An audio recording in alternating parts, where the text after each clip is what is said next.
प्यारे बच्चों, इस वीडियो में हम कक्षा 12 गणित भाग 1 यूपी बोर्ड जिसमें हिंदी मीडियम प्रश्नावली 1.1 के बारे में अध्ययन करेंगे।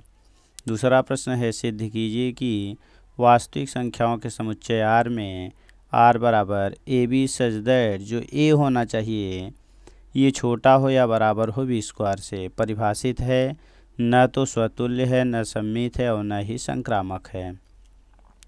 तो आएंगे पहले हम हल में हमें क्या मिलेगा। पहले हम समुच्चय लिखेंगे, क्या क्या दिया है समुच्चय।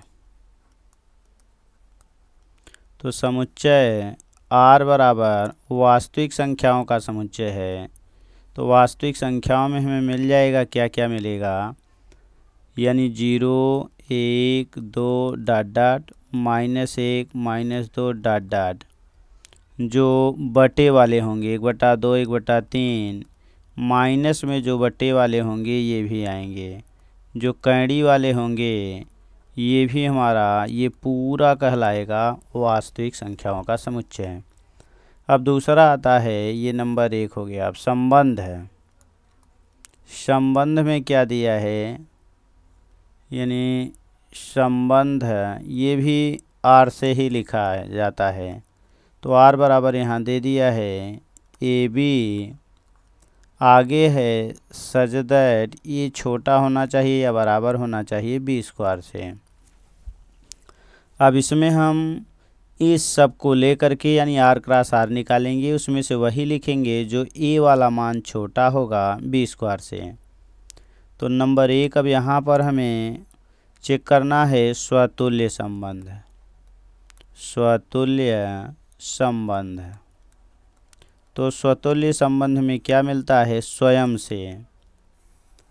अर्थात होता है कि ए रिलेशन बी जो होना चाहिए वही हमारा ए रिलेशन ए होना चाहिए। तो यदि हम बात करें, ये स्वतुल्य संबंध हमेशा समुच्चय से लिया जाता है। तो हम पहले देखेंगे कि हमारा -2 और -2 ये दोनों इसमें बिलोंग कर रहा है। अब देखेंगे आगे कि ये इम्प्लाई करेगा कि क्योंकि यहाँ अगर हम मिलाते हैं तो ये तो समुच्चय में मिलना चाहिए और समुच्चय में मिल रहा है। अब ये हमारा जो होगा कि -2, क्योंकि ये हमारा A और ये B है तो A से A का स्वयं समुच्चय बनाएंगे तो पहला भी -2 दूसरा भी -2 होगा।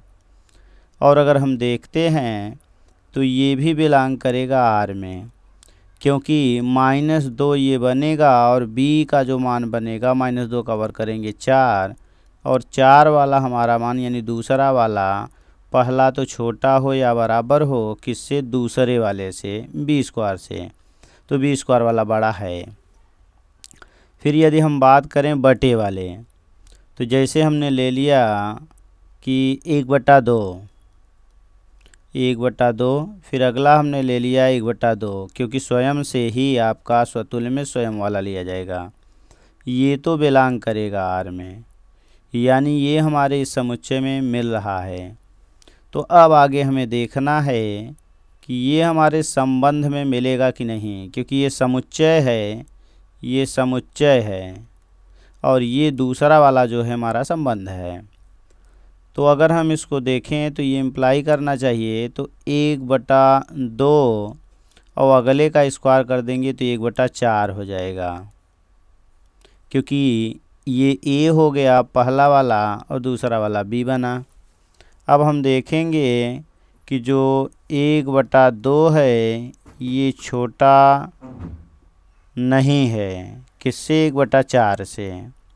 तो जब इससे छोटा नहीं है तो इसका मतलब हो गया कि यह स्वतुल्य संबंध नहीं है। इसलिए यह स्वतुल्य संबंध नहीं है।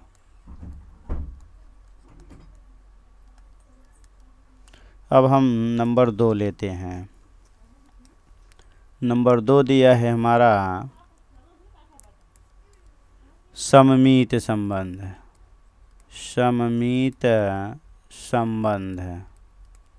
सममित संबंध में क्या मिलेगा? ये सममित संबंध बताता है कि जो संबंध ए का बी से है वही संबंध हमारा बी का ए से होना चाहिए। तो इसके लिए हम कोई मान ले लेते हैं। जैसे हमने ले लिया -1 और 2, ये तो आर में मिलेगा। अब आर में मिलना चाहिए।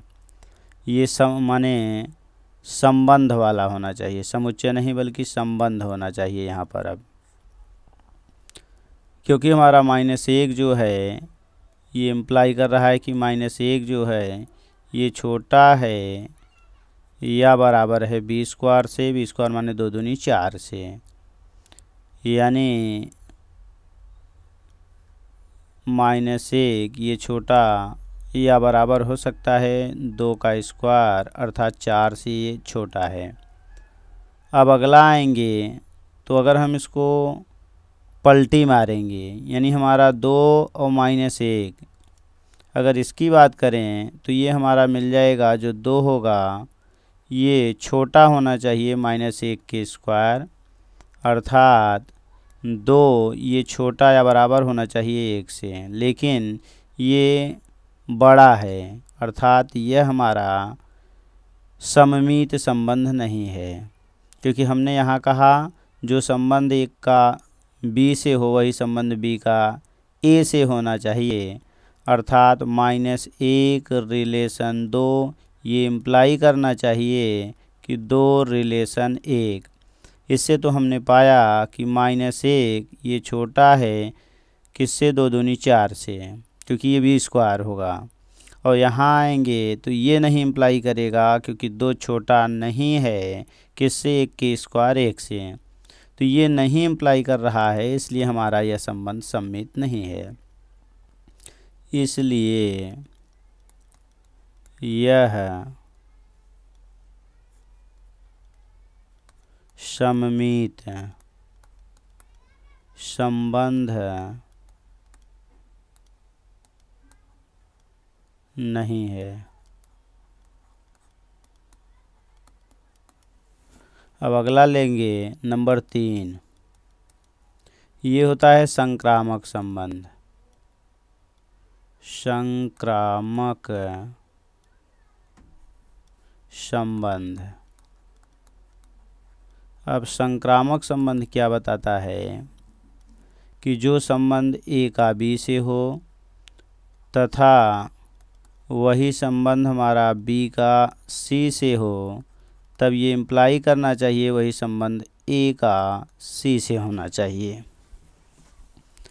तो यदि हम बात करें कि किसी संख्या को लेकर के, जैसे हमने ले लिया यहाँ पर 2 और 3, तो देखेंगे जो 2 है ये छोटा है या बराबर है 3 त्रिका 9 से, तथा अब अगले में हमारा 3 होना चाहिए। 3 के साथ एक भी हमारे समुच्चय में, यानी 3 से 4, क्योंकि इससे बड़ा होना चाहिए। तो हमें मिल जाएगा ये 3 का वर्ग 3 होगा, और यानी 3 ये ए है और बी का मान 4 है तो 4 चौक 16, यानी ये भी मिला। तो हम इम्प्लाई करेगा कि जो हमारा 2 रिलेशन 4 अर्थात 2 छोटा होना चाहिए किससे? 4 से।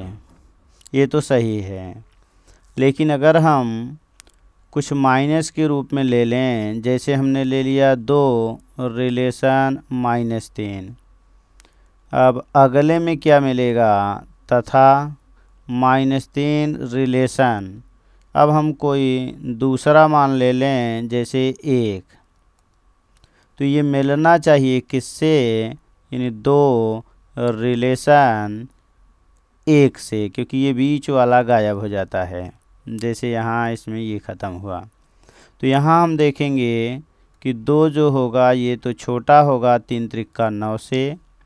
फिर यहाँ देखेंगे कि -3 ये भी छोटा होगा 1 का वर्ग 1 से।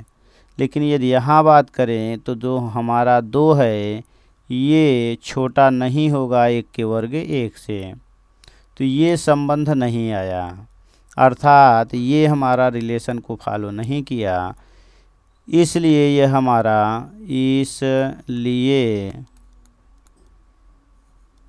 यह संक्रामक संबंध नहीं है, संक्रामक संबंध नहीं है।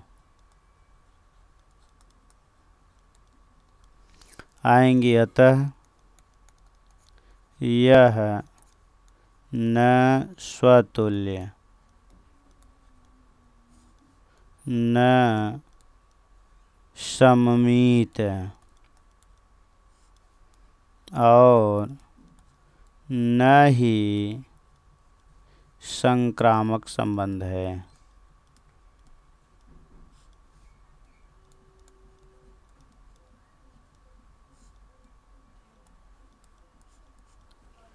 Thanks for watching. इस तरह के और वीडियो देखने के लिए चैनल को सब्सक्राइब करें तथा इस वीडियो को लाइक करें। आगे हम देखेंगे अगले लेक्चर में जो हमारा दिया है प्रश्न संख्या 3, जांच कीजिए कि क्या समुच्चय इतना में r b बराबर है a+1 द्वारा परिभाषित संबंध r स्वतुल्य, सममित या संक्रामक है कि नहीं। थैंक्स।